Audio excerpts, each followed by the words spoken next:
The sprawling, polished expanse of Omnicorp's headquarters, nestled amidst the gleaming steel and glass canyons of the city, often felt more like a meticulously maintained, hushed mausoleum than a thriving technological hub. Its marble floors, perpetually buffed to a mirror sheen, reflected the cold, precise light of the recessed fixtures, with a reverence that bordered on the austere.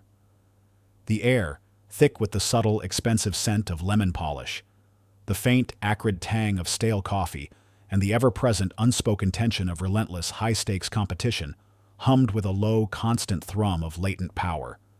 It was a place where fortunes were forged and reputations shattered with equal, ruthless efficiency.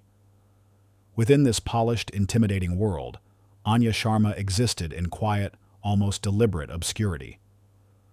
Her cubicle, one of hundreds arranged in an anodyne grid on the 5th floor, offered little in the way of personal flair, a testament to her unassuming nature. The monotonous, rhythmic click of her keyboard was a constant, almost hypnotic soundtrack to her days, punctuated only by the crisp rustle of high-quality legal paper and the distant, carefully modulated murmurs of crucial, firm-defining negotiations. She was, to most, merely a ghost in the machine, a silent, almost invisible presence in the vast corporate ecosystem. Anya spent her waking hours, and often a significant portion of her nights, immersed in the labyrinthine complexities of Omnicorp's vast digital archives. This wasn't merely a job. It was a deeply ingrained compulsion, a task she approached not just with an expected level of efficiency, but with an almost artistic precision. She possessed an uncanny, almost preternatural ability to notice the subtle nuances that escaped even the most seasoned eyes. A misplaced decimal point in a crucial financial ledger, a date subtly altered in a subsidiary patent agreement, a faint, almost invisible digital watermark embedded deep within a convoluted data stream that hinted at unauthorized access. Others, even the most veteran senior analysts with decades of experience, would scan and dismiss such minutiae as inconsequential. Anya would pinpoint them with unerring accuracy, her mind effortlessly mapping the intricate pathways of information. She organized her sprawling digital files with a methodical grace, each byte, each folder, each encrypted file meticulously placed precisely where it belonged, a silent, almost defiant rebellion against the inherent chaos and sprawling disarray that often characterized corporate data management.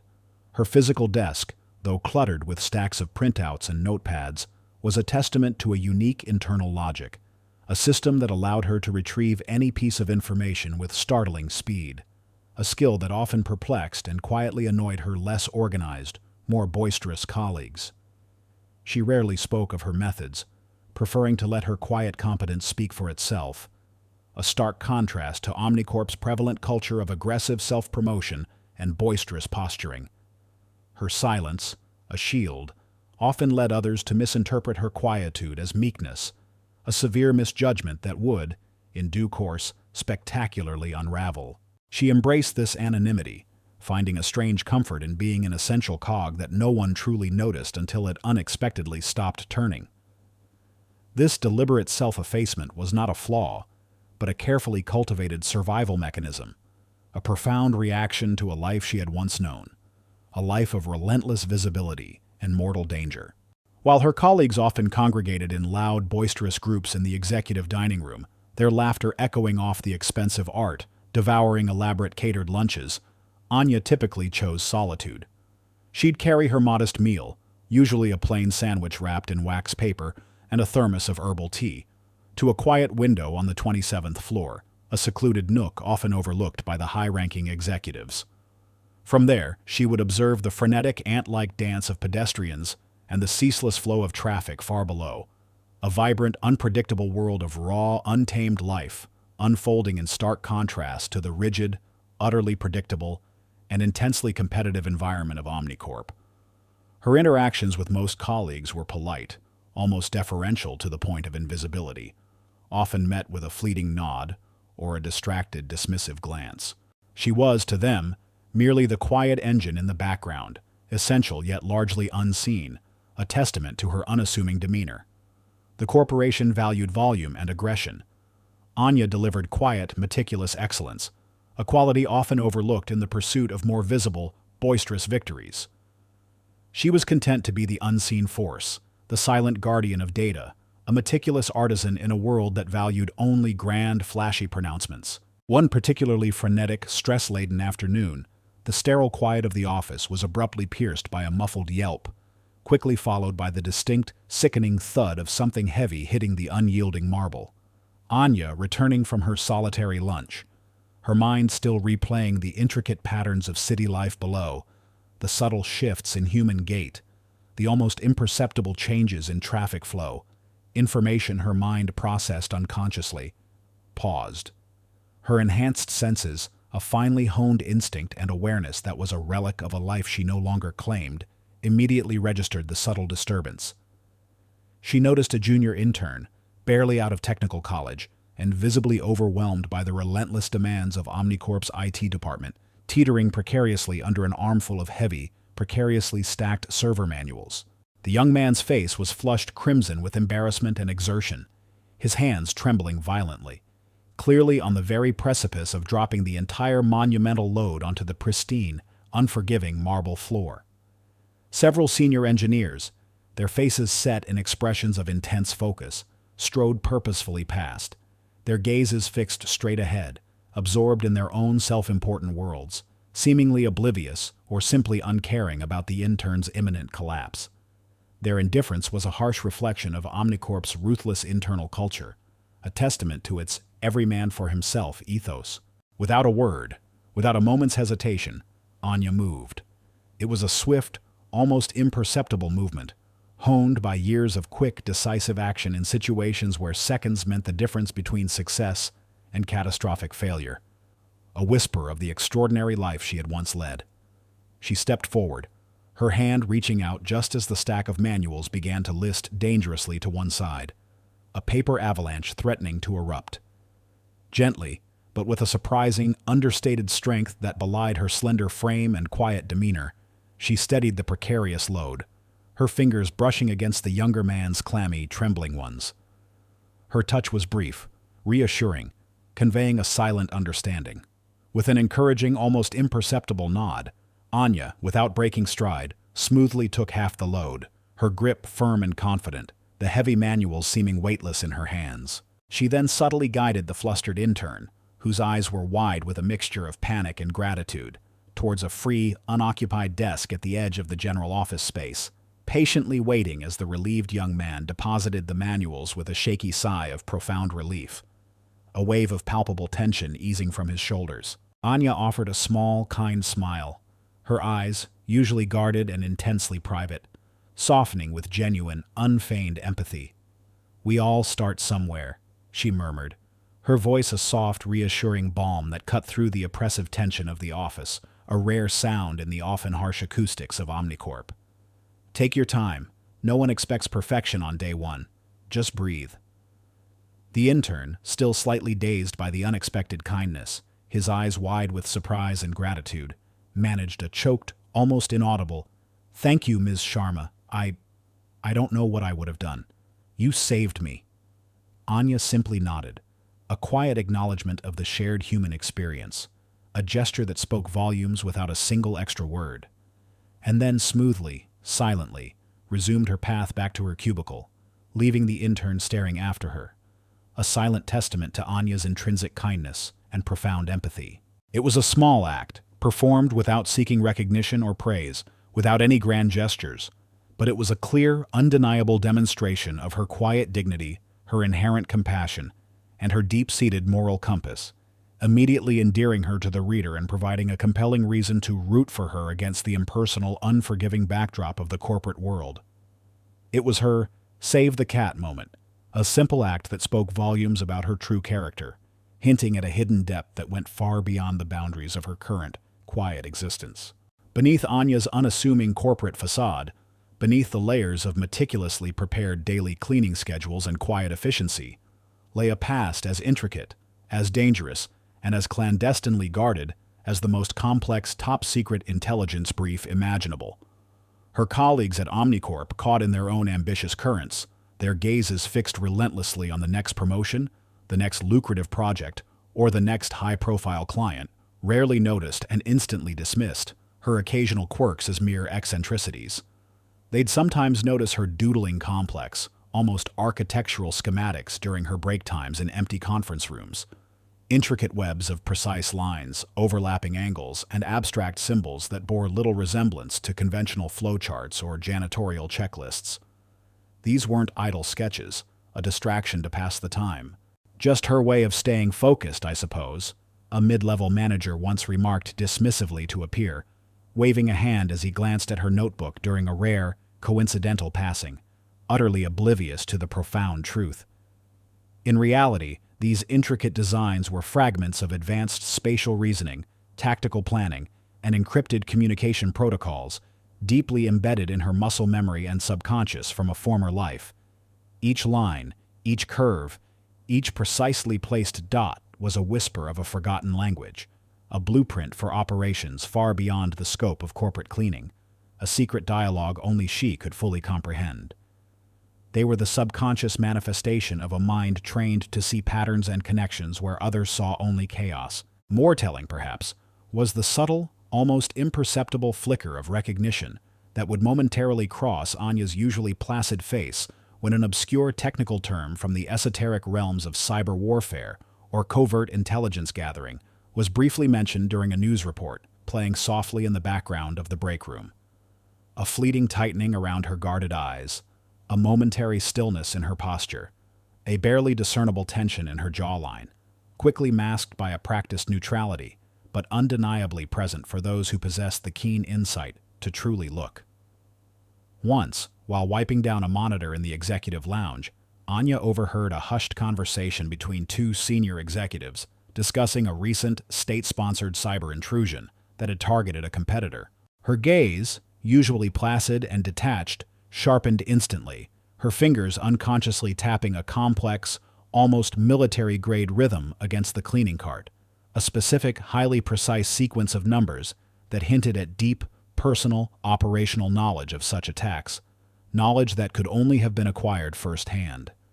Her mind, in that fleeting moment, was not merely processing the words. It was recalling a ghost from a past mission, a memory triggered by the specific technical jargon, a phantom limb aching with forgotten action. She occasionally carried a worn, unmarked data chip in her discreet utility belt, disguised as a common janitorial tool, its casing dulled and smoothed by countless journeys across continents and through shadow operations, a silent sentinel of a life lived on the razor's edge. She'd sometimes brush against it during moments of quiet contemplation, her thumb rubbing over its cool, smooth surface, as if seeking connection beyond the literal confines of her cleaning duties, a silent yearning for a world where true purpose held a different, more dangerous meaning. These were not mere oddities, dismissed as the harmless quirks of a quiet janitor. These were subtle hints, persistent echoes, of Anya's highly specialized top-secret background as a legendary undercover agent from a shadowy, elite government intelligence agency, a unit so clandestine that its very existence was a whispered myth, its operations erased from public record. She was the Weaver, a master of infiltration, a phantom in the field, renowned for her ability to integrate seamlessly into hostile environments, observe with unparalleled precision, and extract critical intelligence with surgical efficiency and chilling calm. Her codename, the Weaver, was a tribute to her uncanny ability to seamlessly weave herself into any situation, to blend into the fabric of any environment, and to subtly unravel even the most tightly held secrets. Years ago, Anya had deliberately walked away from that life, trading the adrenaline-fueled uncertainty and the constant mortal danger of covert operations for the predictable rhythm and almost suffocating anonymity of corporate janitorial work. She craved a quiet existence, a space where she could disappear, heal from the psychological wounds of her past, and find a semblance of normal life, far from the echoes of explosions and the weight of impossible choices. But the ingrained habits, the honed instincts, the very essence of her former identity as the Weaver, the legendary agent, remained dormant, just beneath the surface of her unassuming exterior, a coiled spring waiting for the precise moment to release its immense, suppressed power. These carefully suppressed details, dismissed as trivial by her oblivious colleagues, created a compelling sense of mystery, laying the groundwork for her astonishing, world-shattering revelation later.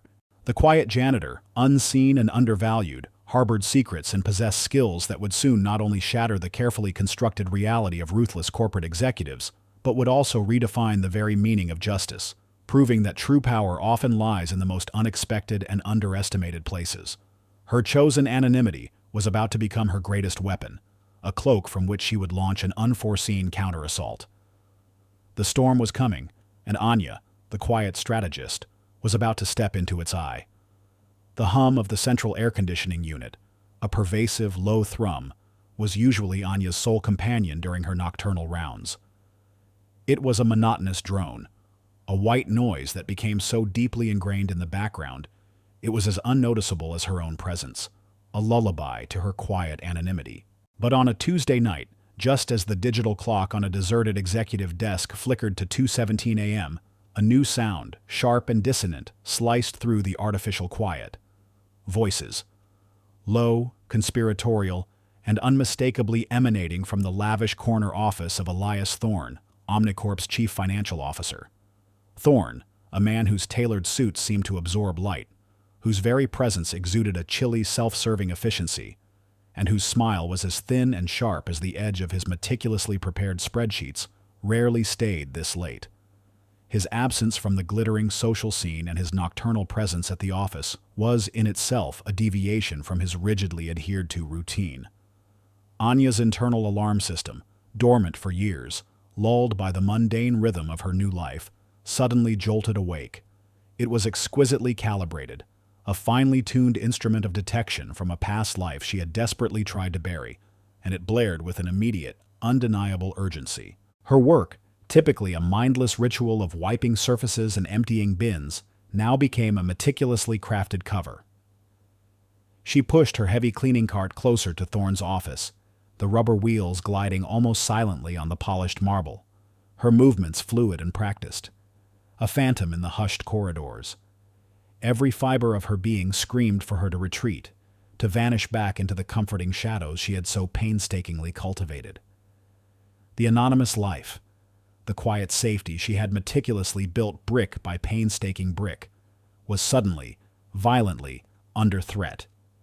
Yet, an invisible magnetic force, born of instinct and an old, forgotten hunger for truth, pulled her closer. She needed to know. The numbers are too clear, Thorne. Even the most inept auditor would flag them as highly suspicious, if not outright fraudulent. A voice, sharp and laced with a barely concealed, almost frantic edge of panic, sliced through the air, cutting through Thorne's usual composure like a scalpel. It belonged to Victoria Hayes, Omnicorp's ambitious, ice-cold head of legal. Hayes was a woman whose perfectly coiffed blonde hair and impeccably tailored suits were merely a facade, concealing a mind as calculating and ruthless as any algorithm. Anya recognized the voice instantly. Hayes had dismissed her with a condescending flick of the wrist just that morning, barely acknowledging Anya's existence, treating her as if she were a mere dust mote in the air.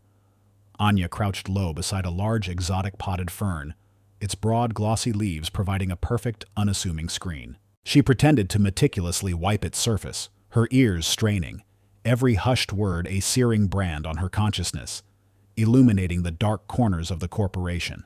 "Relax, Victoria," Thorne's voice, usually smooth as polished obsidian, replied, though Anya's keen ears detected a subtle tremor of unease subtly underscoring his usual composure. It was a crack in his carefully constructed veneer. "It's all accounted for. A few shell companies, a well-placed offshore account. Standard practice in our line of business, you understand. The only truly unpredictable variable is that blasted Project Chimera. It's a money pit, a liability, and now, a target." Anya's heart gave a jolt, a sharp physical spasm in her chest. Project Chimera. The name had been whispered in hushed, almost fearful tones for months among the mid-level engineers and low-level analysts, an experimental AI initiative shrouded in unprecedented secrecy, its true purpose obscured by layers of corporate jargon and deliberate misdirection. Rumors ranged wildly, from groundbreaking advancements in clean energy technology to ethically questionable ventures in predictive behavioral analytics and even clandestine data harvesting. Anya, in her unseen capacity, moving through the silent offices like a phantom, had meticulously documented every discarded memo, every fragmented conversation, every subtle digital footprint pertaining to it. Her unique mind, an unparalleled instrument of perception, had been piecing together the fragmented puzzle of Project Chimera with an instinctual brilliance that far surpassed traditional data analysis. She knew, with chilling certainty, that Project Chimera was the key, the black box at the very heart of Omnicorp's murky, illicit operations. It wasn't just a project, it was a conduit, a weapon. Chimera is hemorrhaging capital, Elias, Hayes retorted, her voice rising slightly, betraying a growing desperation. The board is demanding an immediate, comprehensive review. They're asking too many questions, and now these whispers about the financial irregularities. Someone's looking. Someone with a sharp, unconventional eye for detail. They're getting too close. Thorne chuckled, a dry, humorless sound that scraped against Anya's ears. A sharp eye? Victoria, we're talking about our internal systems. No one beyond a select few has clearance to dig that deep, to see those specific ledgers. Unless it's that little mouse from accounting, Mr. Henderson. Always sniffing around the margins, asking too many questions about discrepancies. We'll terminate his contract by end of week. Just another restructuring casualty, a line item on the budget. He'll never know what hit him. A cold dread, a palpable wave of nausea, coiled in Anya's stomach, tightening into a painful knot. Mr. Henderson, a quiet, unassuming man, much like herself, whose only crime was his diligent integrity. He was a simple, decent soul who always left a neatly folded dollar bill on his desk for the cleaning crew, a small, genuine gesture of humanity in this stark, impersonal corporate landscape. He had smiled at Anya just that afternoon, a rare, genuine smile that had momentarily brightened her solitary world, a moment of fleeting connection. The brutal, casual ease with which Thorne spoke of firing him, simply for doing his job with unwavering integrity, ignited a slow, simmering anger within Anya, a deep, righteous fury that began to burn away the layers of her forced complacency. It was a profound violation of natural justice, a dismissal of a good man for the sake of pure, unadulterated greed. And what about the other problem, Elias? Hayes pressed, her tone dropping to a near whisper, a conspiratorial hiss. The one who seems to see too much. The janitor. Sharma, isn't it? She's always lurking, always quiet. Too quiet. I saw her looking at those discarded Project Chimera schematics in the waste bin last week. Curious, isn't it, for a cleaning lady? Almost like she was studying them. Anya's breath hitched, a sharp, almost painful gasp caught in her throat. They knew, or at least they suspected.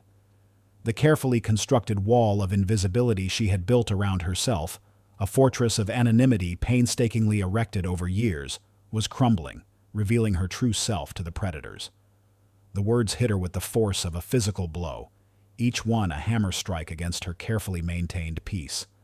Lurking, too quiet, curious, her meticulously maintained obscurity, the very shield she had adopted to protect herself, was precisely what made her a threat in their eyes, precisely what made her a target. The initial fear for Mr. Henderson was quickly eclipsed by a primal surge of self-preservation, laced with a burning, righteous indignation that demanded retribution. Thorne sighed, a sound of dismissive exasperation, as if the very mention of Anya was an irritating fly buzzing in his ear. Sharma? Please, Victoria. She's a phantom, harmless, a cleaning lady. What could she possibly understand about high-level corporate finance or AI research? She's barely literate in anything beyond disinfectant labels. But if it gives you peace of mind, we'll find a reason to let her go as well. Redundancy. Budget cuts. We'll outsource the cleaning contract. By next month, she'll be out. Clean sweep. We need to eliminate any loose ends, any potential complications before the quarterly audit. Project Chimera has to look pristine on paper, no matter the cost. We cannot afford any variables. The casual cruelty, the nonchalant dismissal of human lives for the sake of corporate greed and self-preservation, struck Anya with a chilling, almost sickening force. This wasn't just about her job, or even Mr. Henderson's. This was about a systemic corruption, a festering rot at the very core of Omnicorp, hidden behind layers of polished marble and false predatory smiles. The full, terrifying scope of their conspiracy, fueled by the shadowy operations of Project Chimera, began to unfold in her mind with terrifying clarity. Project Chimera wasn't just losing money. It was a front for something far more sinister, something they were willing to silence anyone to protect.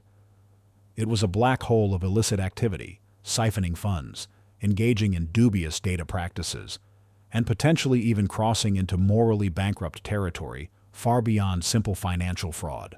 Anya felt a surge of overwhelming panic, a desperate, almost debilitating urge to flee, to revert to her old ways, to disappear again, to find another quiet corner of the world to hide in. The thought was tempting, a siren song of safety and oblivion, whispering promises of escape. But then she thought of Mr. Henderson, his kind, trusting smile, his humble integrity. She thought of the unknown, terrifying implications of Project Chimera, the potential harm it could inflict on countless innocent lives if these individuals, these predators, were left unchecked, allowed to continue their destructive path. And a deeper, more primal instinct, a long-dormant fire, began to stir within her belly, pushing past the paralyzing fear. This wasn't just about survival anymore. It was about right and wrong. It was about truth, absolute and unyielding. It was about exposing the rot, no matter the personal cost. The whispers of the Weaver, the ghost of her former self, began to stir, growing louder, more insistent. Her mind, an intricate labyrinthine web of analytical pathways, began to process the implications, to map out the connections, to identify the vulnerabilities, to formulate a counter-strategy. The fear was still there, a cold, persistent knot in her stomach, a constant reminder of the stakes, but it was now overshadowed by a burning, resolute determination. She could not retreat. She would not. The silence she had embraced for so long had allowed her to observe, to gather, to understand the intricate workings of Omnicorp, its weaknesses and its strengths, its secrets and its lies. Now, that silence would become her greatest weapon, a cloak from which she would launch an unforeseen counter-assault. The executives' casual plotting, their complete, utterly arrogant underestimation of the harmless phantom cleaning their offices, was the most profound dramatic irony imaginable. They were meticulously sealing their own fate, completely unaware that the very person they sought to eliminate held the undeniable key to their spectacular undoing. The point of no return had been crossed. Anya Sharma, the quiet, unassuming janitor, was about to become Omnicorp's absolute worst nightmare. The storm was not just coming. It was already brewing within her, ready to unleash its full, devastating force. The frigid, almost sterile air of Omnicorp's central server room typically hummed with the steady, reassuring thrum of high-powered machinery. It was a symphony of regulated temperature and controlled chaos, a domain where Marcus Chen, the chief information officer, usually reigned with a quiet, almost monastic authority. But on this particular Tuesday morning, the air was thick with a palpable, almost suffocating tension that even the powerful cooling systems couldn't dissipate. A minor yet exquisitely disruptive data corruption had struck at the very heart of the company's internal communication network, specifically targeting the executive-level secure messaging system. It wasn't a brute force attack, nor a sprawling, indiscriminate virus. Instead, it was a subtle, insidious digital decay, a quiet rot that had begun to eat away at the very fabric of their most sensitive data. Emails were bouncing back from crucial client accounts, their contents garbled into indecipherable code. Confidential chats, once sacrosanct, displayed random strings of characters that shimmered with an unsettling, almost malicious glee. More critically, the digital calendar for the upcoming board meeting, the very meeting where Elias Thorne and Victoria Hayes planned to present their meticulously falsified reports, had been completely wiped clean, leaving only an ominous blank space where vital appointments once resided. Panic, a cold, insidious beast, was beginning to gnaw at the edges of Marcus's composure. His usual calm, analytical demeanor had fractured, revealing the intense, almost unbearable pressure he operated under. His team, a group of highly trained, conventionally brilliant cybersecurity experts, stared blankly at their screens, their fingers hovering uselessly over keyboards. Their usual diagnostic tools, the highly sophisticated software designed to detect and neutralize external threats, were failing spectacularly, unable to even locate the source of this bizarre, internal digital hemorrhage. "It's not a full breach, not an external hack," Marcus muttered, running a trembling hand through his already disheveled hair, his voice raw with frustration. "It's like a localized digital decay, too precise, too subtle. Nothing in our protocols can even identify the pattern. It's like trying to catch smoke with a net." He looked utterly defeated, the immense weight of Omnicorp's vast, fragile digital infrastructure resting heavily on his shoulders. He knew, with a chilling certainty, that any significant digital hiccup, especially one affecting executive communications just days before a pivotal board meeting, would be met with swift, brutal, and unyielding consequences from the upper echelons. The whisper of dismissal, the specter of professional ruin, hung heavy in the air around him. Standing quietly by the door, polishing the gleaming glass of a fire extinguisher case with slow, deliberate movements, was Anya Sharma. Her presence was as inconspicuous as ever, her standard-issue cleaning uniform blending seamlessly into the stark, monochromatic background of the server room. To any casual observer, she was simply performing her duties, a silent, almost invisible fixture. Yet beneath that unassuming exterior, her mind was a tempest of illuminated digital pathways, 1,000 intricate connections sparking to life. She had detected the subtle tremor in the network's heartbeat hours ago, a faint, almost imperceptible whisper of instability that no one else, not even Marcus's highly trained team, had registered. She understood, with an intuitive certainty, that the corruption wasn't random chaos. It bore the distinct, clumsy signature of an internal signature, a deliberate, albeit amateurish, attempt by Thorne and Hayes to create a distraction, a smokescreen behind which they could further manipulate the core data before the board meeting. They were playing with fire, digital novices dabbling in a dangerous game, and their utter lack of true technical acumen meant they were bound to leave a trail. A trail Anya, with her unparalleled insights, was uniquely equipped to follow. The irony was palpable, almost suffocating. They had created a mess to cover a mess, only for their messy cover-up to become a glaring beacon for Anya's unparalleled analytical abilities, a lighthouse in a digital storm. A junior technician, exasperated, slammed his fist lightly on a console, the dull thud echoing unnaturally in the chilled silence. "Sir, we're completely blind. We can't even run a proper trace. The data streams are fragmented, almost designed to be unreadable by standard tools. It's like a digital ghost, here but not here." He looked up at Marcus, his young face pale with fatigue and frustration. Anya's fingers, almost instinctively, began to tap a complex, almost military-grade rhythm on the shiny metal of the extinguisher case. It was a pattern, a specific sequence of almost imperceptible movements that precisely mirrored the subtle digital anomaly she was analyzing in her mind. This wasn't a conscious effort, a deliberate attempt to draw attention. This was her mind, the weaver part of her, instinctively processing the chaotic information, finding the hidden order within the perceived chaos, connecting seemingly disparate fragments of data into a coherent, deadly picture. Marcus, desperate and on the verge of calling in external consultants, a move that would undoubtedly incur Thorne's wrath and potentially lead to his own professional downfall, happened to glance at Anya.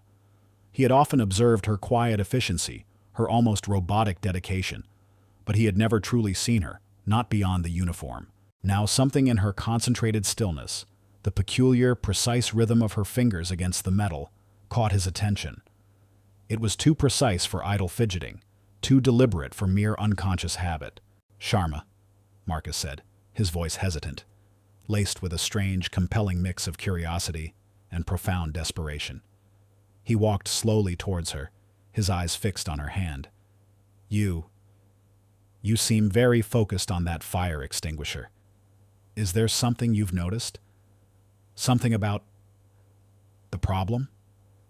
He felt a strange, illogical pull, a desperate hope that this unassuming janitor might somehow hold a key his entire team had missed. Anya paused her movements, her hand freezing on the cool metal, the subtle rhythm ceasing abruptly. She turned slowly, her eyes meeting his.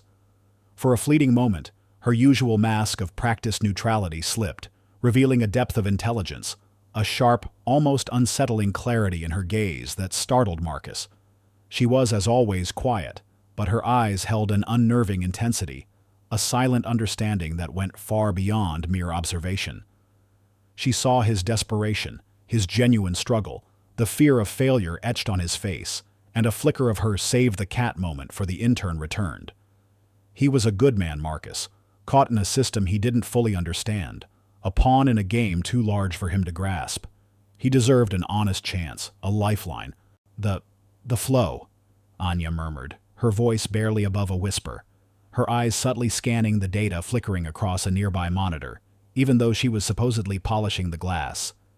She wasn't just looking at the screen, she was feeling the data, sensing its inherent patterns, its discordant rhythm. It's irregular. Not chaotic, Mr. Chen, but designed to appear so. Like a broken lock with a specific jiggle. The encryption isn't shattered, it's confused. It's looking for a key that isn't there, but expects to be there. And the pattern, it matches the internal time sync sequence for the executive server cluster, but inverted. A mirror image of what it should be. They tried to hide a small change, but they miscalculated the ripple effect. Marcus stared at her, utterly dumbfounded, his jaw slack. The technical jargon, delivered so casually by a janitor, was not only precise but shockingly insightful. Inverted time sync sequence?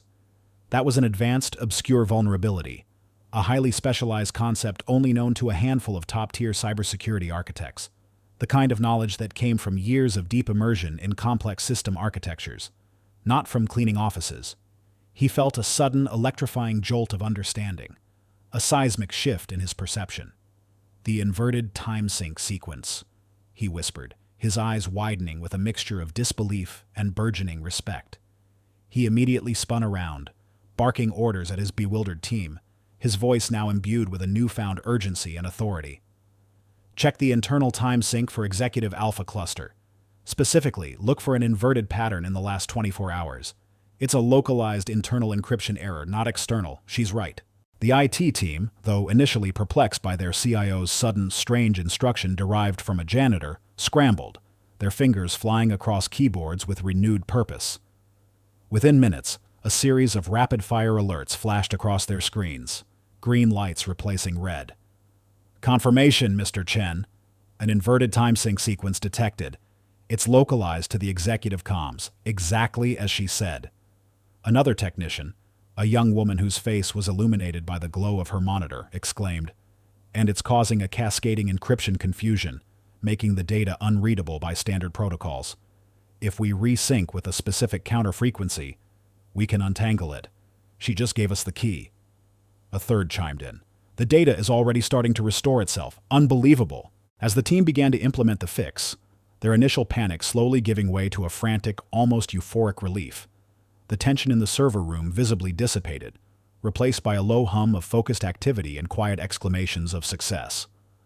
Marcus turned back to Anya, his face a canvas of awe, profound bewilderment, and an overwhelming sense of gratitude.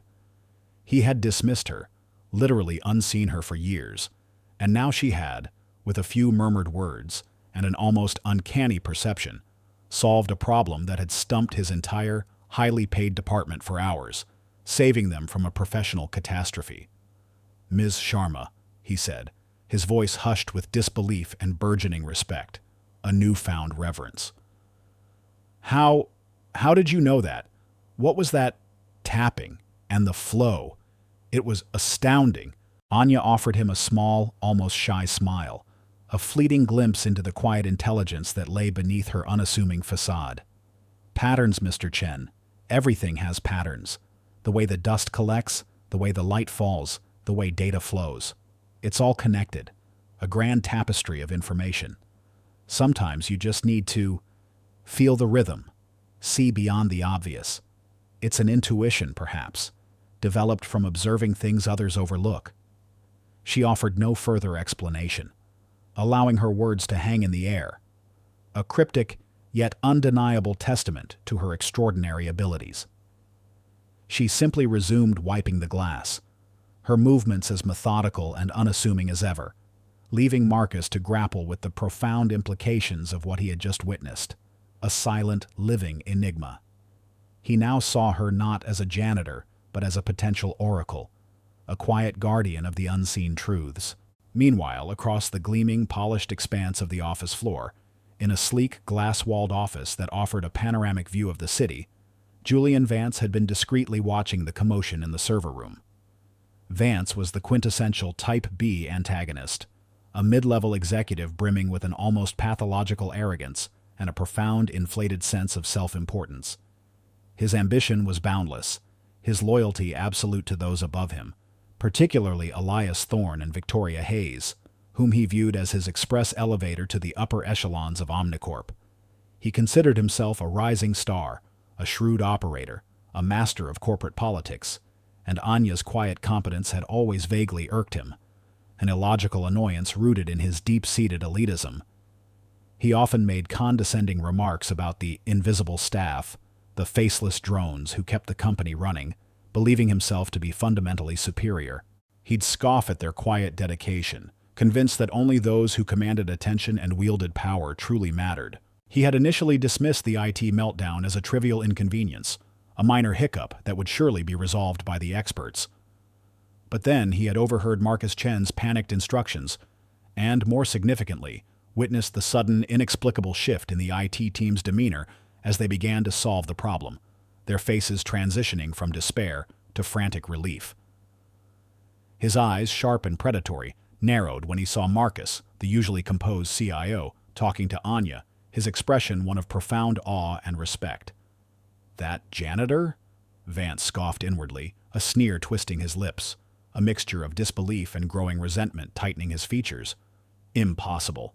She's just a cleaning lady. She probably just repeated something she overheard. A broken clock is right twice a day." His ingrained prejudice screamed at him, refusing to accept the undeniable evidence of her insight. He immediately grabbed his sleek corporate-issued phone, dialing Thorne's direct line, his heart pounding with a mixture of excitement and suspicion. "Mr. Thorne, it's Vance," he began, his voice barely containing his eagerness to relay what he perceived as a scandalous piece of information. "We have a situation in IT. The data corruption, it's being fixed. Apparently some kind of internal error. But Chen was just talking to the janitor, Sharma. She apparently diagnosed it. Absurd, I know, but Chen looked impressed. Very impressed. Almost like she was telling him what to do." Vance's words were carefully chosen, designed to sow seeds of doubt and suspicion in Thorne's already paranoid mind, painting Anya not as a helpful cleaner, but as a potential threat. Thorne, on the other end, listened, his polished facade momentarily cracking with a visible flicker of annoyance and cold calculation. "Sharma, that insignificant cleaner? Are you telling me she interfered? This is preposterous, Vance. She's a liability, a wild card. We cannot have some janitor sticking her nose into our operations, even by accident. It looks unprofessional, and it's a security risk. More than that, it suggests awareness. Someone might be looking. Accelerate her termination. Make it immediate. Find a pretext. Anything. Now." His voice, usually calm and measured, held a chilling edge of ruthless, almost reptilian coldness, a clear sign that Anya's unintentional display of brilliance had not impressed him. Instead, it had confirmed his deepest suspicions and fueled his determination to eliminate her, to silence this unforeseen variable. He saw her not as a human being, but as a dangerous loose end, a potential weak link in his meticulously crafted web of deceit, an unknown that needed to be expunged. The very thought that she might actually understand what she was seeing, that her quiet presence masked a profound intellect, filled him with a cold dread that quickly hardened into resolve. Vance, eager to please Thorne and basking in the rare attention from such a high-ranking executive, nodded fervently, even though Thorne couldn't see him. "Consider it done, sir. I'll make sure it's handled discreetly. We'll cite a new cleaning contract, outsourcing, whatever. She won't know what hit her. she'll simply disappear, back to the obscurity she belongs to. He hung up, a smug, self-satisfied satisfaction spreading across his face, a sneer twisting his lips. He truly believed he was protecting the company, proving his worth to Thorne, utterly oblivious to the fact that he was merely a pawn in a much larger, darker game, a fool unwittingly setting the stage for his own downfall. The true, profound irony was that in trying to get rid of Anya, in attempting to extinguish her, they were pushing the very person who could expose them, the quiet ghost they dismissed, further down a path of no return, forging her into a formidable adversary. The unveiling had not impressed them. It had merely confirmed their paranoia, solidified their intent to silence her, and unwittingly handed Anya the definitive proof of their malice.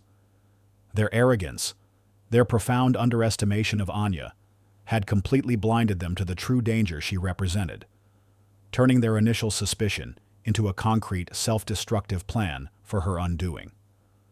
Anya, meanwhile, continued to polish.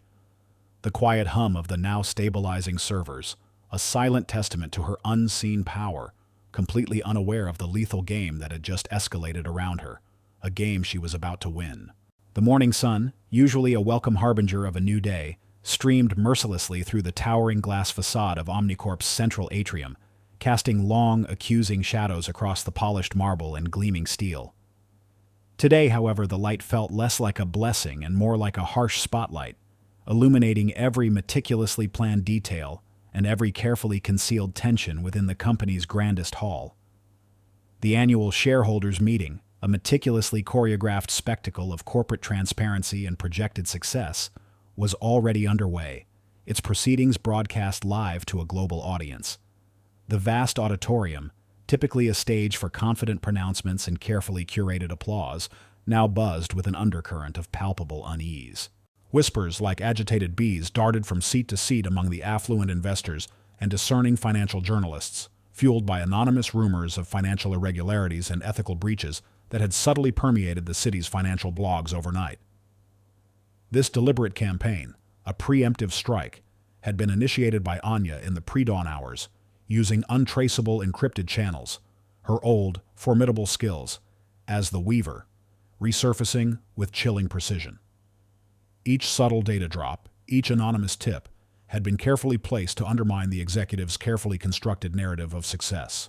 On the imposing dais, bathed in the unforgiving glow of the projection screens, sat Elias Thorne and Victoria Hayes, their smiles meticulously practiced, their postures radiating an artificial, almost brittle confidence. Thorne, impeccably dressed in a suit that cost more than Anya's annual salary, began his address, his voice a smooth, reassuring baritone, reeling off a litany of inflated figures and fabricated achievements. His eyes, however, constantly darted to the large central projection screen, displaying an intricate series of bar graphs and pie charts. The manipulated data, expertly doctored, intended to deceive the wary shareholders and present a gleaming, untarnished image of Omnicorp. Hayes, seated beside him, occasionally interjected with legalistic reassurances, her expression cool and unreadable, but her fingers subtly tapping a nervous, almost imperceptible rhythm against her leather-bound portfolio.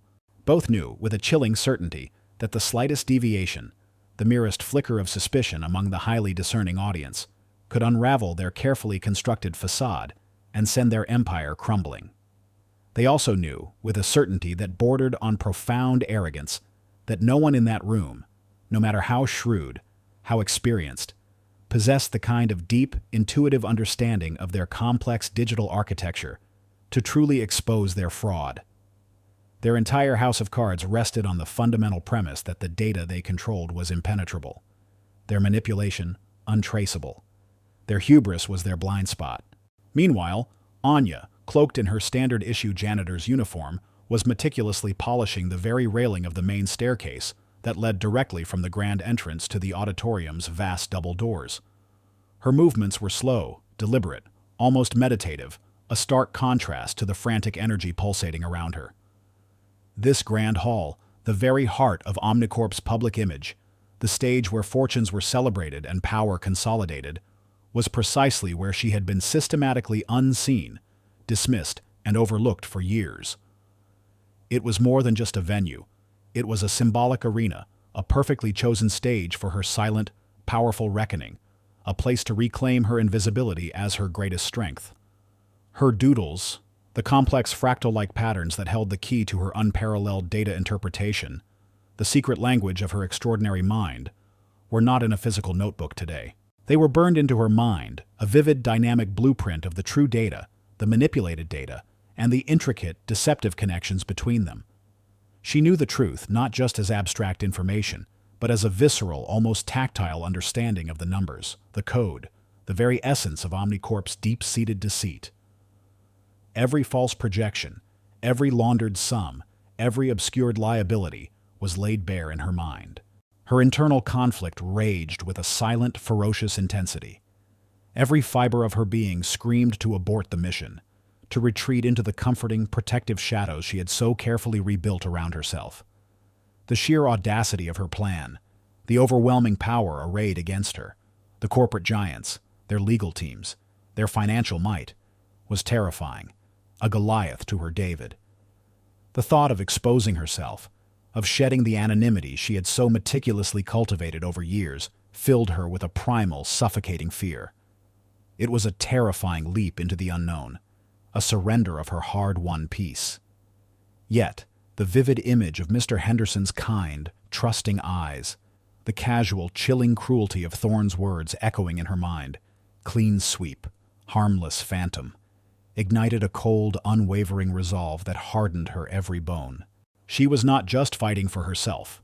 She was fighting for the invisible, the overlooked, the quietly decent people crushed beneath the ruthless, uncaring wheels of corporate greed. This was for every honest soul dismissed, for every truth buried, for every small act of decency trampled underfoot. The weaver within her, dormant for so long, had now fully awakened, its intricate intelligence poised for a final decisive strike. Her true self, the ghost of an elite agent, was ready to manifest. The first hint of trouble for Thorne and Hayes came subtly, almost imperceptibly, when a junior analyst, tasked with managing the Q&A session from the technical booth, noticed a series of bizarre, almost imperceptible glitches on the main projection screen. For a split second, a graph would ripple, a number would flicker, or a line would subtly shift, correcting itself almost instantly before anyone could truly register the anomaly. It was like a ghost in the machine, a silent tremor beneath the smooth, polished surface of their presentation. Thorne, attributing it to a minor technical hiccup, waved it away with a dismissive hand, his practiced smile never faltering, convinced it was just a fleeting electrical anomaly. Hayes, however, frowned, her icy blue eyes narrowing slightly, her keen legal mind trained to detect the slightest deviation, sensing a subtle, unnatural precision in these glitches. They were too deliberate, too organized for random error. She felt a prickle of unease, a premonition of something going awry, though she couldn't pinpoint its source. This was Anya's quiet work, executed with chilling precision. From her cleaning cart, disguised amongst her rags and sprays, was a modified, almost invisible portable data injector, no larger than a thumb drive. It pulsed with a faint, almost imperceptible blue light, humming softly, connected via a custom-built, miniaturized quantum link system to the auditorium's main projection servers, exploiting a known, yet incredibly obscure, backdoor vulnerability that only a mind like Anya's, trained in the most advanced forms of digital infiltration, could have discovered and meticulously mapped. With each subtle, deliberate tap of her finger on the device, barely a tremor, she was injecting microscopic data packets, ghost signals designed to subtly disrupt Thorne's presentation, to plant insidious seeds of doubt in the minds of the shareholders. She was a silent saboteur, weaving a tapestry of truth, bite by imperceptible bite, patiently unraveling their web of lies. She wasn't just breaking their systems, she was subtly rewriting their narrative. Just then, a sudden, jarring burst of static crackled through the auditorium's state-of-the-art sound system, momentarily disrupting Thorne's perfectly rehearsed monologue and causing an uncomfortable flinch from the audience. A collective gasp rippled through the hall as the static resolved into a brief, almost subliminal burst of white noise. Thorne's face, for the first time, showed a flicker of genuine annoyance, a vein throbbing faintly in his temple. "Technical difficulties," he announced, his voice a little strained, forcing a strained, unconvincing smile. "Apologies, ladies and gentlemen. We're experiencing a minor network disturbance." As the Omnicorp IT team scrambled in the control booth, their faces grim, trying to pinpoint the source of the interference, a subtle, almost unnoticeable distortion appeared on the main projection screen. It wasn't a glitch, not a full-scale hack, but a sophisticated, almost artistic re-rendering of the displayed data. The perfectly straight lines of Thorne's profit graphs now had a subtle, almost organic ripple, a faint tremor that subtly skewed the numbers, hinting at instability, like a heat haze distorting a desert mirage. The crisp, symmetrical pie charts showed barely discernible, swirling patterns that suggested a subtle, unnatural imbalance, like a galaxy spiraling slowly, inexorably, into chaos. These were Anya's doodles, the complex fractal algorithms she had honed for years, designed to destabilize visual information, now precisely overlaid onto Thorne's fraudulent data. They didn't overtly expose the fraud, not yet. But they presented the truth in an abstract, unsettling way, disturbing the subconscious minds of the audience. The meticulous, almost beautiful patterns of her hidden talents were subtly warping the corporate lies, creating an almost subliminal message of discord and unease. The effect was profoundly unsettling.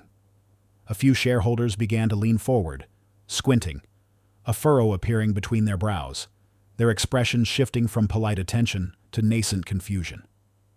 They couldn't articulate what was wrong, what precisely felt off about the numbers, but they felt it. The data, though still ostensibly presenting Thorne's meticulously positive narrative, now looked intuitively wrong, subtly disquieting, like a painting that was perfectly rendered, but felt fundamentally unsettling. Whispers began to grow louder, no longer just rumors, but questions forming on people's lips. Julian Vance, the Type B antagonist, ever eager to prove his worth to Thorne and Hayes, was seated conspicuously in the front row, preening for attention. He had noticed the flickering on the screen, the static in the sound system, and then his eyes, sharp with suspicion and contempt, landed on Anya, still by the railing, her movements deceptively calm, her focus intense.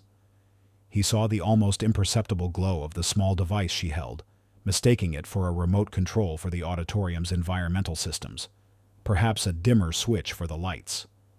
His mind, limited by its own arrogance, by its inability to conceive of a janitor possessing such advanced capabilities, immediately jumped to the wrong, yet convenient conclusion. She's messing with something. Just like that data glitch yesterday in IT, it has to be her. His competitive nature, his petty need for validation, and his ingrained prejudice against the invisible staff flared into outright indignation. This was his moment, his chance to gain favor with Thorne and Hayes, to expose the janitor's insolence and solidify his own standing. He rose abruptly, his voice sharp and accusatory, cutting through the strained quiet of the hall like a knife. "Excuse me, Mr. Thorne. Ladies and gentlemen, I believe we have an unauthorized interference. The cleaning staff, Ms. Sharma, appears to be tampering with the auditorium's critical systems." He pointed an accusing finger, trembling with self-righteous fury, directly at Anya, his face a mask of smug indignation, convinced he had caught her red-handed in a petty, defiant act of mischief.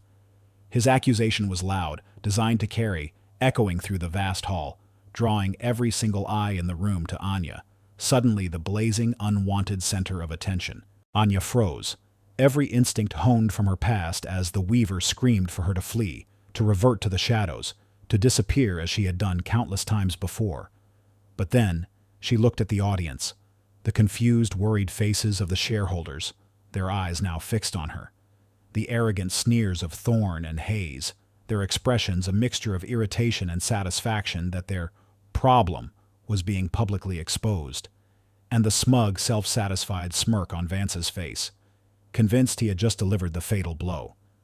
She saw the trap closing, a net tightening around her, but also, paradoxically, a profound opportunity. This public accusation, while terrifying, had given her the ultimate stage. She was no longer just a janitor, a ghost, a harmless phantom.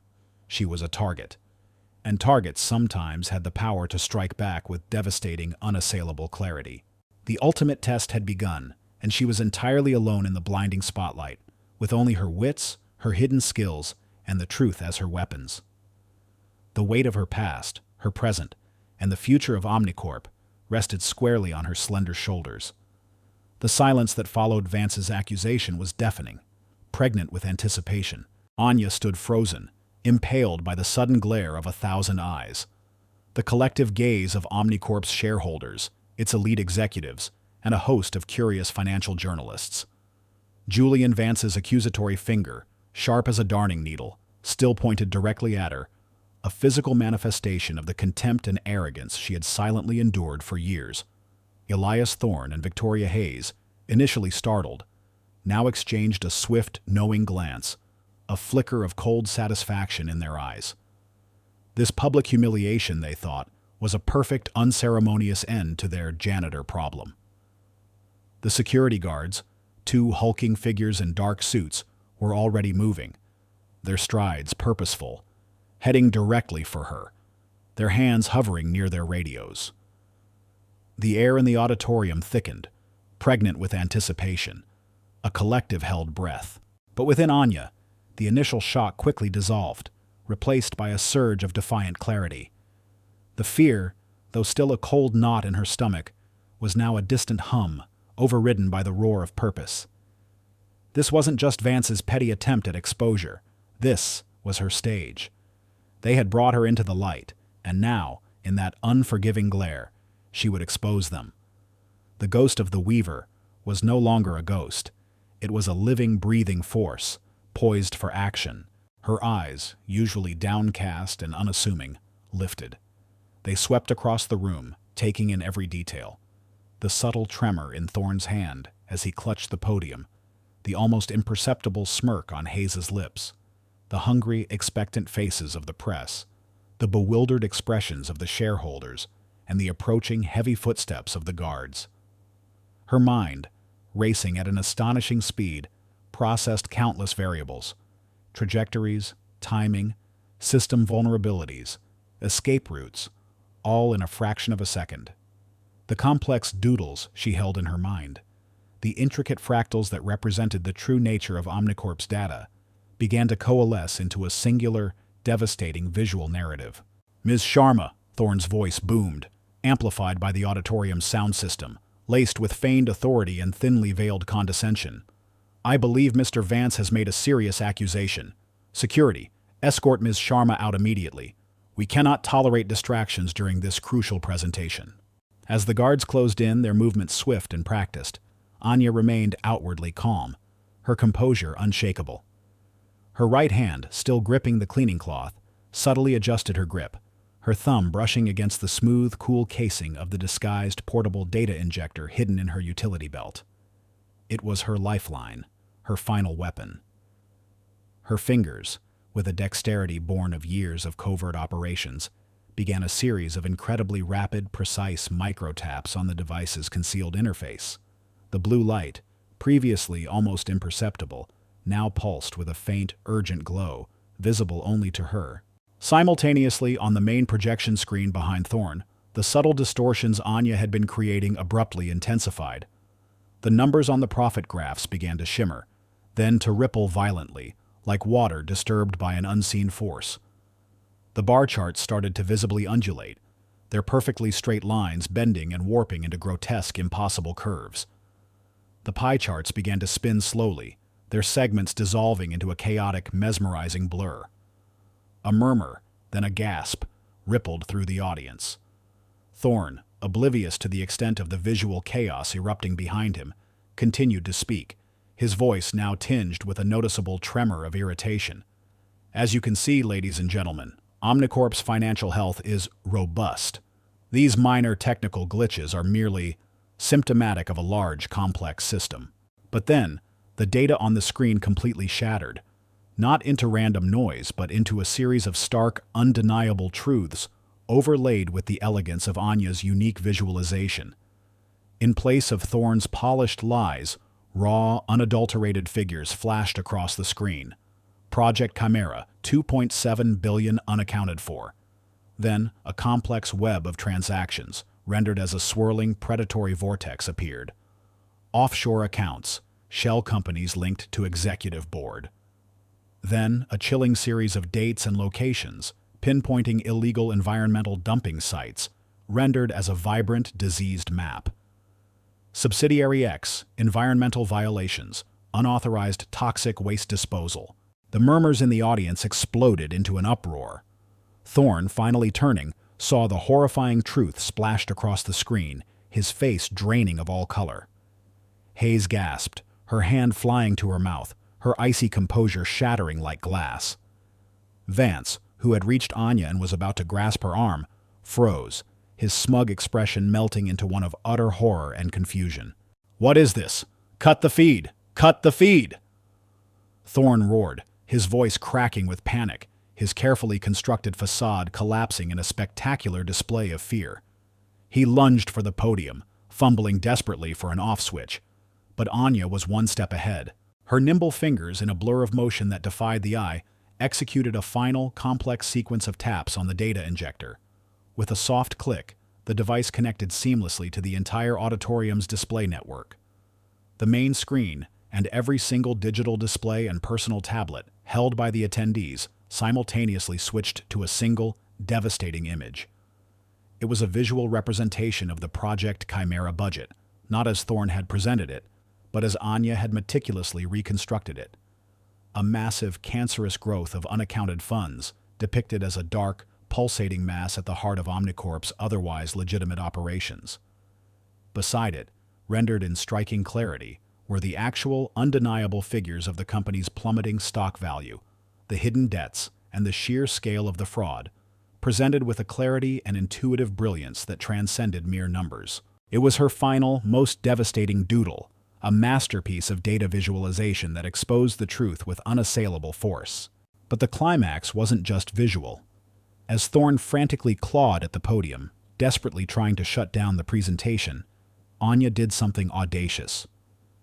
With another precise series of microtaps, she activated a hidden audio file embedded within the main presentation server, a file she had painstakingly reconstructed from a fragment of a corrupted audio log she'd found during her cleaning rounds. Thorne and Hayes' voices, chillingly clear, filled the auditorium, their hushed conversation from the server room echoing through the powerful speakers. "Terminate his contract. Sharma, she's too quiet. Eliminate any loose ends, no matter the cost." The voices were undeniable, their intent sickeningly clear. A collective gasp swept through the audience. The shareholders, who had moments ago been merely confused, now erupted in a furious clamor. The press, sensing blood in the water, began snapping photos frantically, their flashes illuminating the horrified faces of Thorne and Hayes. Marcus Chen, who had rushed from the IT booth, his face pale with a dawning comprehension, stood at the back of the auditorium, his eyes fixed on Anya. His initial bewilderment had transformed into profound awe, then into a deep, unwavering respect. He saw the flow now, the intricate, beautiful patterns she had spoken of. He understood.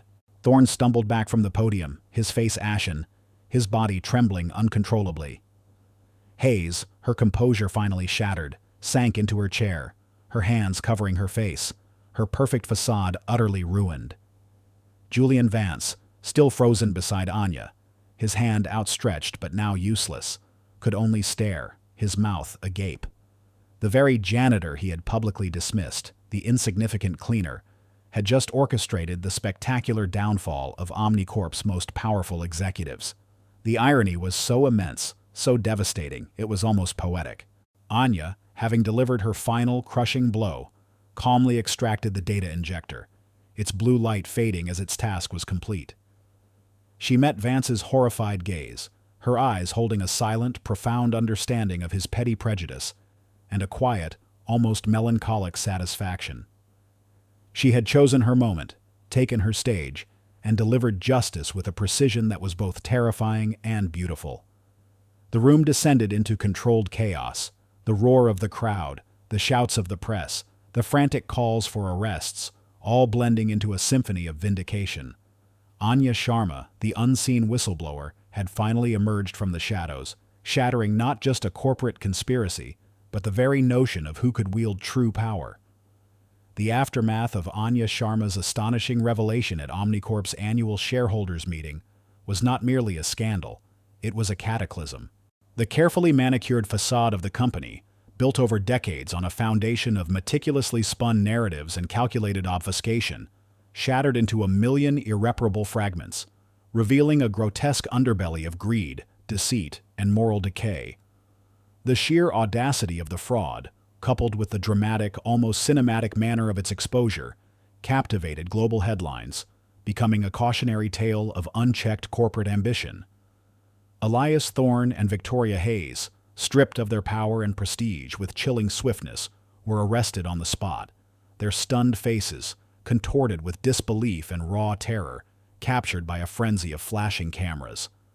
The images, splashed across every news channel and social media feed, became iconic symbols of corporate downfall. The charges against them were numerous and severe, a cascading avalanche of legal repercussions.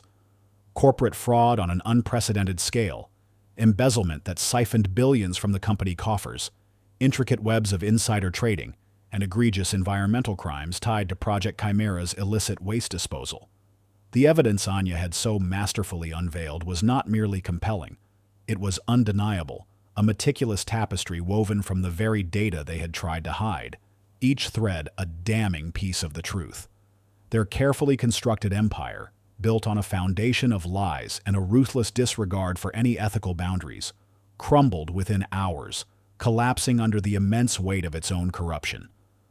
Their names, once whispered with reverence in the hallowed halls of finance, quickly became synonymous with corporate malfeasance. Their reputations irrevocably destroyed, consigned to the ignominy of history's villains. Their lavish lives, sustained by their fraudulent schemes, dissolved into a stark, chilling reality of handcuffs, courtrooms, and public scorn. Julian Vance, who had moments before been so eager to expose Anya, found himself caught in the public crossfire, a lesser but still significant casualty of the corporate implosion.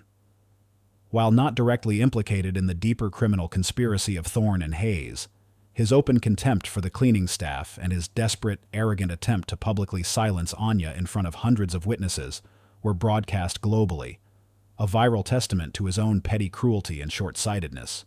His sycophantic loyalty to the disgraced executives was now a glaring liability. His career at Omnicorp, and likely in any reputable corporation, was utterly annihilated. He was subjected to a humiliating internal investigation, his professional misconduct meticulously documented, and ultimately fired, his arrogance replaced by a palpable, public shame that would follow him like a shadow.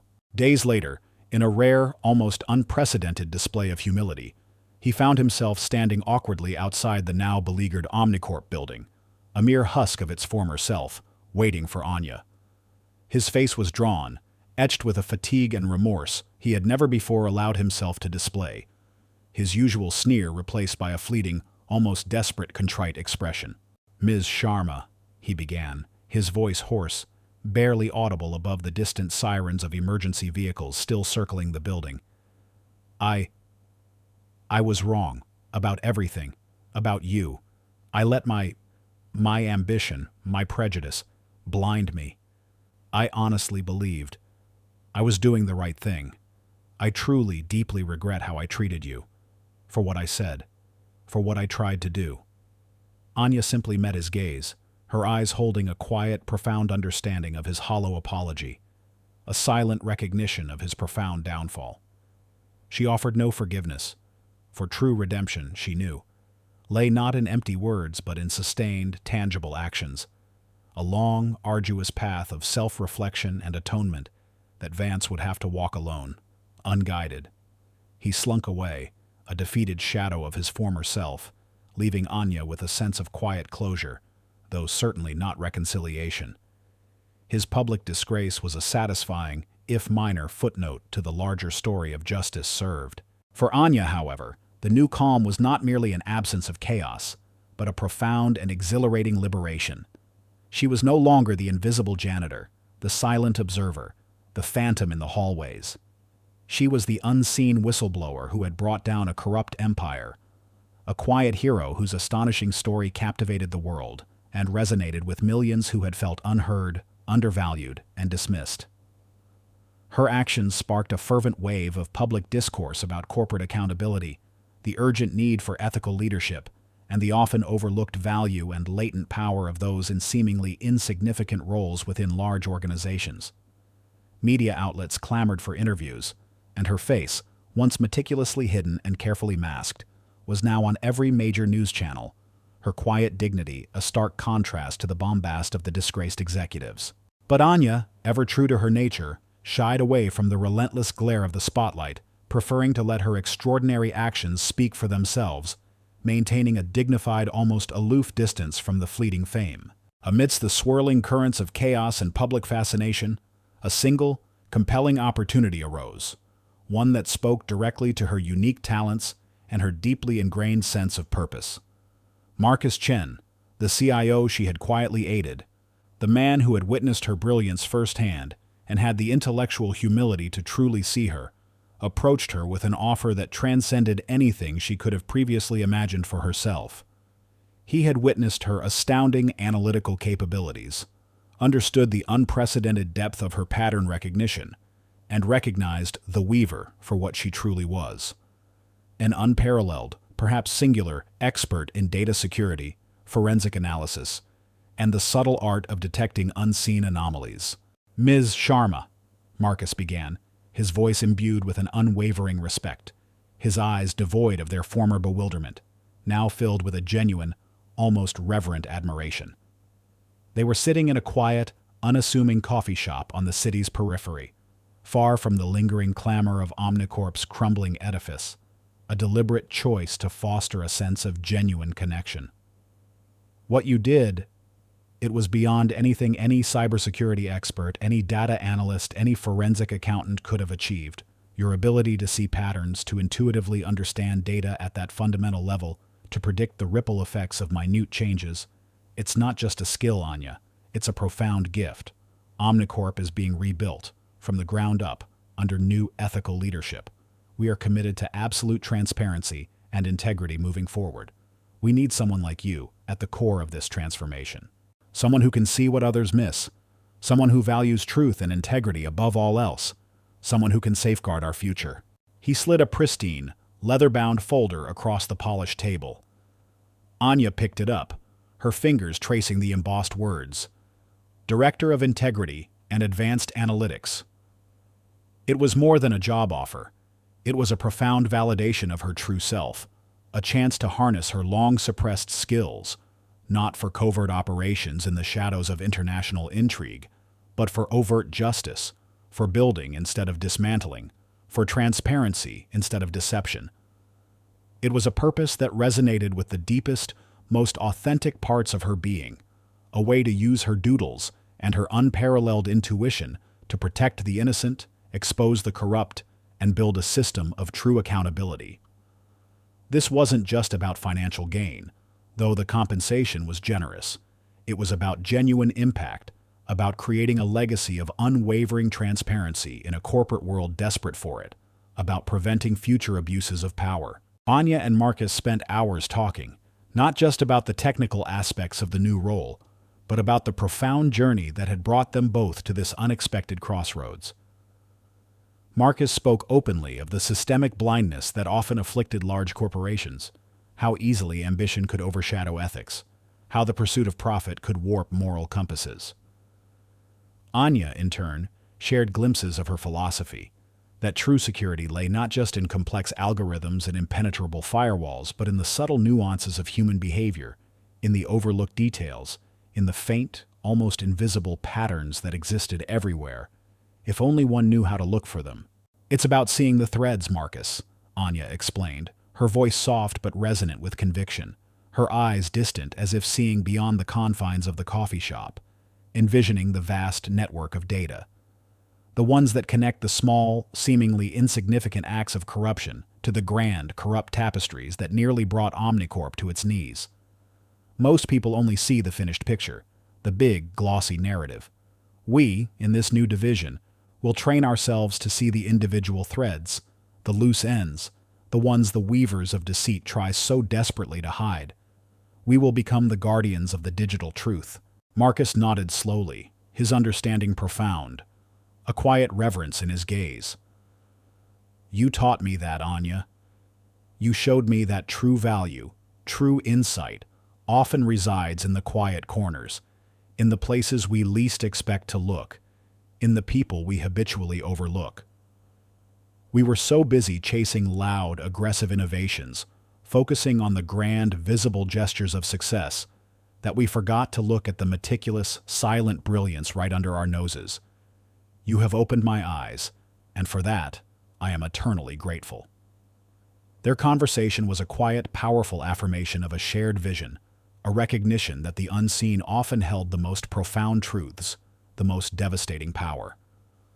The new calm was not a return to the anonymity Anya had once sought, but a profound and liberating embrace of her true identity, now validated, celebrated, and deeply understood. Anya Sharma, the former phantom janitor, had not only found her rightful place, she had forged a new path for herself, emerging from the shadows as a beacon of integrity and an indispensable architect of a new, more transparent future for Omnicorp, a future built on the unshakable foundation of truth.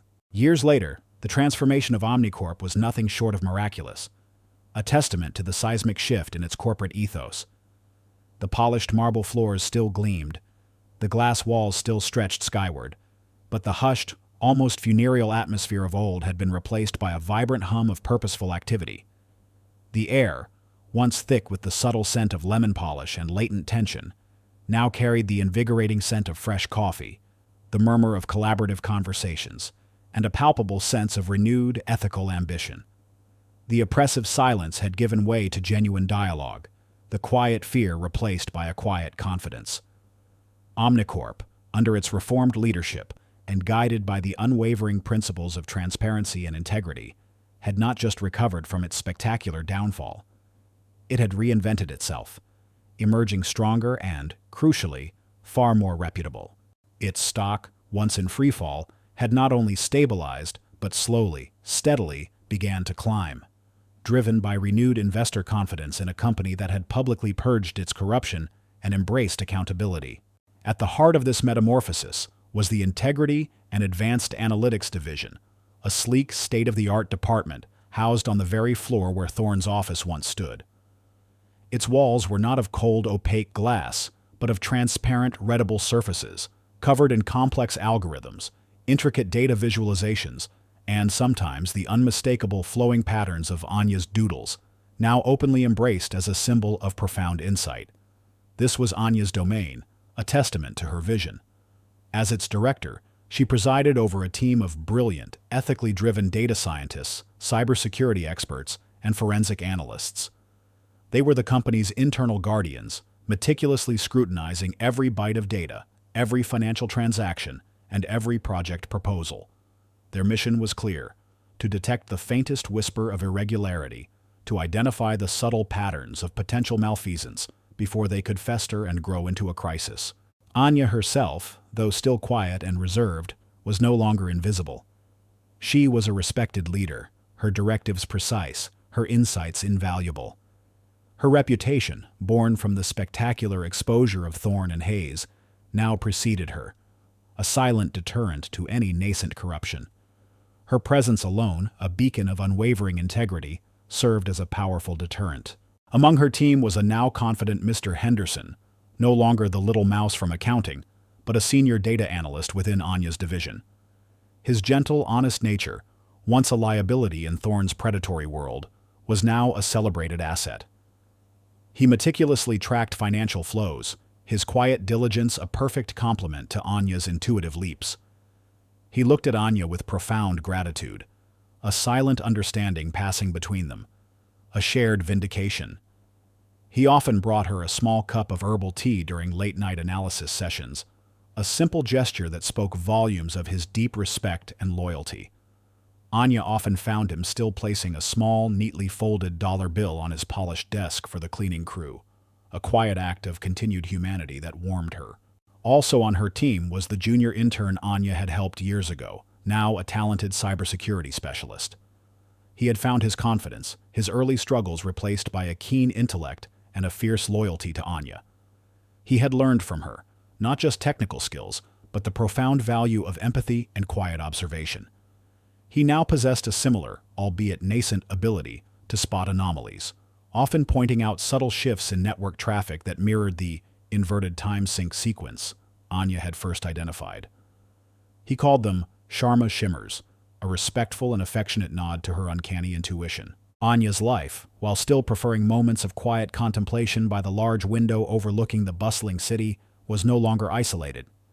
She collaborated closely with Marcus Chen, now Omnicorp's highly respected CEO, who continued to champion her division, recognizing it as the true engine of the company's newfound integrity.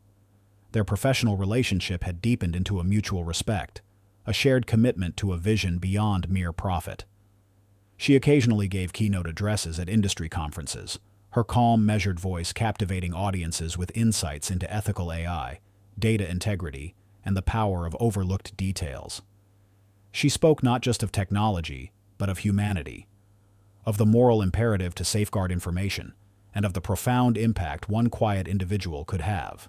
Her doodles, once a secret manifestation of her advanced mind, were now incorporated into the division's training protocols.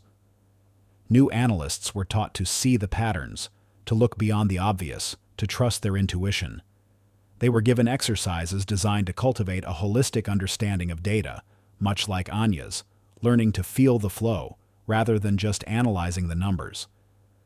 Anya also found subtle ways to incorporate elements of her past into her present, channeling the rigorous discipline and analytical prowess of the Weaver into the ethical framework of Omnicorp. She designed complex audit protocols that mimicked counterintelligence operations, and her team conducted integrity simulations that felt eerily similar to infiltration exercises, but with data as their target, not secrets of state. Anya Sharma had not returned to the shadows, nor had she fully embraced the blinding light of fame. Instead, she had found a new balance, a powerful and purposeful calm. She continued to be a meticulous artisan, but now, her artistry was in weaving a stronger, more resilient tapestry of truth within Omnicorp. Her quiet strength, her unwavering integrity, and her unparalleled insight had not only brought down a corrupt empire, but had also built a new, lasting legacy. She was not just a symbol of vindication. She was a living, breathing testament to the profound, transformative power of one person who dared to see, to speak, and to act, even when everyone else overlooked her. The quiet storm she had unleashed had cleared the air, paving the way for a lasting, honorable peace, a new beginning built on the foundation of the truth she had meticulously revealed. And in that, Anya found her ultimate, enduring purpose. If this story stirred your heart, if it reminds you that courage can alter destinies and that light always finds a path even in the deepest darkness, please leave a comment. Share this story with those who need inspiration. Like, subscribe, and hit the bell to never miss our upcoming narratives that delve into the profound human spirit and the power of unseen heroes. Thank you for joining us on this journey.